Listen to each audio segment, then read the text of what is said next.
RMS राष्ट्रीय military school. इस video में आपको पूरी जानकारी दूंगा राष्ट्रीय मिलिट्री स्कूल के बारे में। यदि आप नहीं जानते हैं तो वीडियो पूरा देखिएगा, हर चीज क्लियर करूंगा, चाहे इसका एजुकेशन क्वालिफिकेशन हो, चाहे एज क्राइटेरिया हो, चाहे आपका रिजर्वेशन हो, चाहे आपको फॉर्म कैसे भरना है और चाहे आपके सिलेबस की जानकारी हो। हर जानकारी इस वीडियो में मिलने वाली है। वीडियो को एंड तक देखिएगा। वीडियो अच्छा लगे लाइक करिएगा, शेयर करिएगा और चैनल को सब्सक्राइब जरूर से कर लीजिएगा। आइए बात करते हैं राष्ट्रीय मिलिट्री स्कूल के बारे में। देखिए, राष्ट्रीय मिलिट्री स्कूल जो हैं वो टोटल इंडिया में कितने हैं? 5 राष्ट्रीय मिलिट्री स्कूल है। पहली बात तो याद रखें।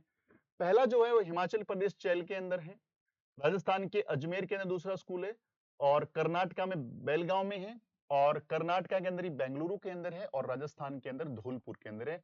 5 राष्ट्रीय मिलिट्री स्कूल है। उन स्कूल्स के अंदर डायरेक्ट एडमिशन नहीं है, उनके लिए होता है एक एंट्रेंस एग्जाम, एक पेपर देना पड़ता है, और पेपर देने के बाद हमें छठी क्लास में और 9वीं क्लास में, क्लास 6 एंड क्लास 9 हमें एडमिशन मिलता है वहां पे। अब वहां पे एडमिशन लेने के लिए हमें कुछ एलिजिबिलिटी देखनी पड़ेगी, हमारे बच्चे के अंदर ये एलिजिबिलिटी होनी चाहिए।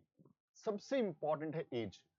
पहले तो कंफ्यूजन रहता है कि क्या सर ये बॉयज एंड गर्ल्स दोनों के लिए? यस, ये बॉयज और गर्ल्स दोनों के लिए, दोनों यहाँ पे जा सकते हैं। लड़के और लड़कियां दोनों ही मिलिट्री स्कूल में जा सकते हैं।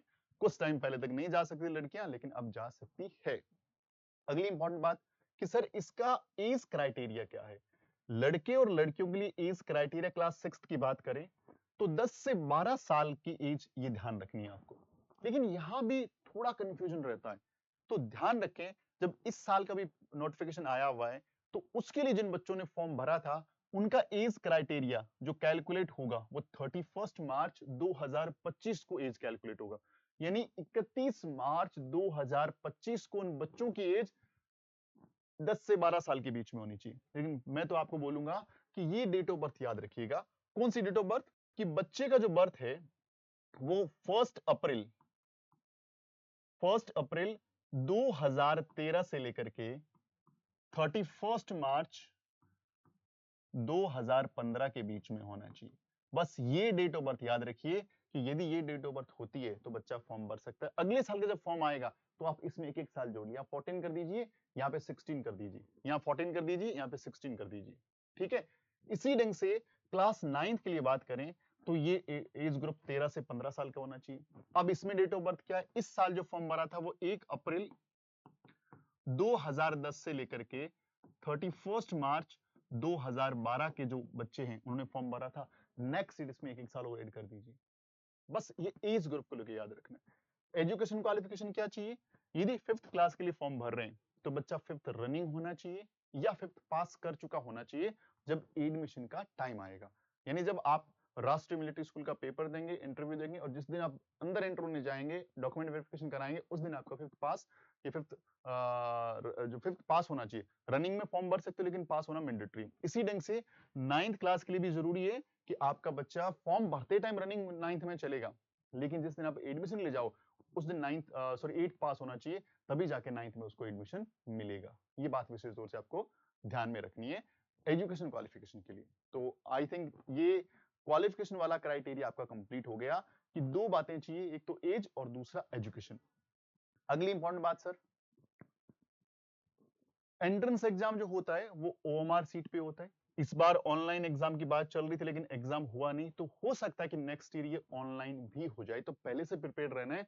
ऑनलाइन के लिए भी और ऑफलाइन के लिए भी आपको पहले से तैयार रहना है। अब इन एग्जाम्स में आता क्या है? क्लास 6 में इंटेलिजेंस, जनरल नॉलेज, मैथ्स और इंग्लिश, ये 4 सब्जेक्ट आते हैं। 9th में English, Hindi, social science, maths and science आती है। और इन दोनों के अंदर ही जो लेवल ऑफ एग्जाम है, देखिए यहाँ पे दे रखा है कि क्लास 5th के लेवल का, क्लास 8th के लेवल का, लेकिन मैं यहाँ पे चेंज करना चाहूंगा कि यहाँ पे आप पिछले सालों के पेपर जरूर देखिएगा। सिर्फ आप 5th क्लास की बुक या 8th क्लास की बुक पढ़ के मत चले जाइएगा, वहां पेपर ही नहीं कर पाएंगे आप। तो पहले पिछले साल 2-3 सालों के पेपर देखिए, वहां पे थोड़ा लेवल रेंज है। उसके लिए जरूरी है कि आपके पास प्रॉपर गाइडेंस हो, प्रॉपर कोचिंग हो, पिछले जितने भी सारे पेपर हैं उन सारों की आपकी प्रैक्टिस अच्छे से, तभी जाकर के फॉर्म आप अप्लाई करिएगा। रिजर्वेशन की बात करते हैं कि भी रिजर्वेशन वैकेंसी कैसी रहती है? जितनी भी सीट्स रहती है उसमें से 70% सीट, 70% सीटें जो जेसी और ओआर है, आर्मी के अंदर, नेवी के अंदर और एयरफोर्स के अंदर, उन लोगों को चली जाती है। 100 में से 70 सीटें उन लोगों को चली जाएगी।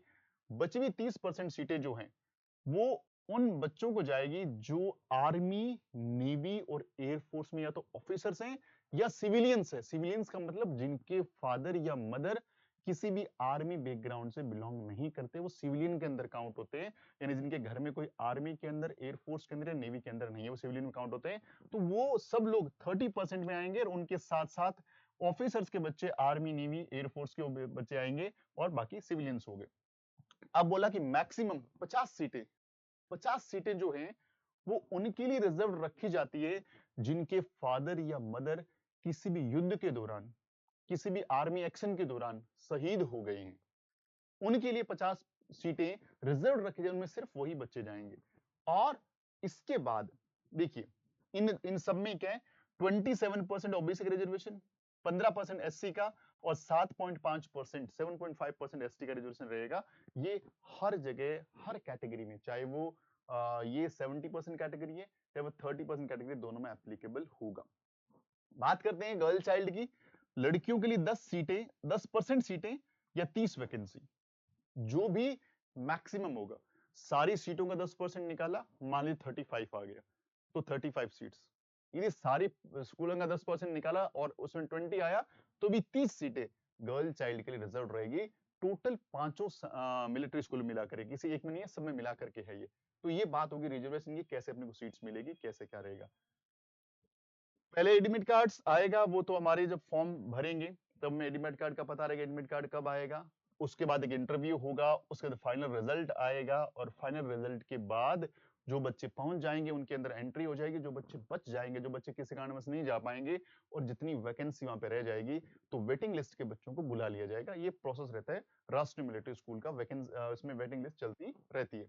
मेडिकल, जो बच्चे शॉर्ट लिस्टेड होते हैं एग्जाम के अंदर और इंटरव्यू में वो जब जाते हैं, तो उनको उसके बाद उनके मेडिकल एग्जाम से निकलना पड़ता है। जनरल मेडिकल होता है, बहुत डेप्थ में इसके बारे में नहीं सोचना है। बच्चा नॉर्मल फिट होना चाहिए, बच्चा बहुत ओवरवेट नहीं होना चाहिए, बहुत आंखें उसकी खराब नहीं होनी चाहिए। तो कुछ बेसिक बेसिक बातें ध्यान रखनी है। बाकी मेडिकल को लेकर बहुत ज्यादा टेंशन नहीं लेनी। बच्चा यदि आपको लगता फिट है तो कोई टेंशन वाली बात इसमें है ही नहीं। 100% बच्चा फिट ही रहता है। एप्लीकेशन फॉर्म, इस बार का एप्लीकेशन फॉर्म तो निकल चुका है, इसकी जानकारी यहाँ पे दे रखी है। हर साल जो एप्लीकेशन फॉर्म आते हैं उसकी जानकारी हम आपको डे टू डे देते रहेंगे। और बाकी सारी जो इंस्ट्रक्शंस हैं वो हमने आपको डिस्कस कर दी है। तो राष्ट्रीय मिलिट्री स्कूल को लेकर के जितनी भी इंफॉर्मेशन बेसिक थी वो हमने आप तक पहुंचाई है। उम्मीद करता हूं कि इससे आपको राष्ट्रीय मिलिट्री स्कूल के बारे में काफी कुछ जानने को मिला। फिर भी आप जिस पॉइंट पे आप चाहते हैं कि इस पे और वीडियोस बनाए जाएं, तो हमारे डैशबोर्ड नंबर पे व्हाट्सएप ड्रॉप कर सकते हैं या हमारे वीडियो नीचे कमेंट बॉक्स में कमेंट करके बता सकते हैं, तो हम उस पर भी वीडियोस बनाएंगे और बहुत सारे वीडियोस लेके आते रहेंगे आपके लिए। अपना ख्याल रखिए, खूब सारी पढ़ाई करिए। Wishing you very all the best. जय हिंद, जय भारत।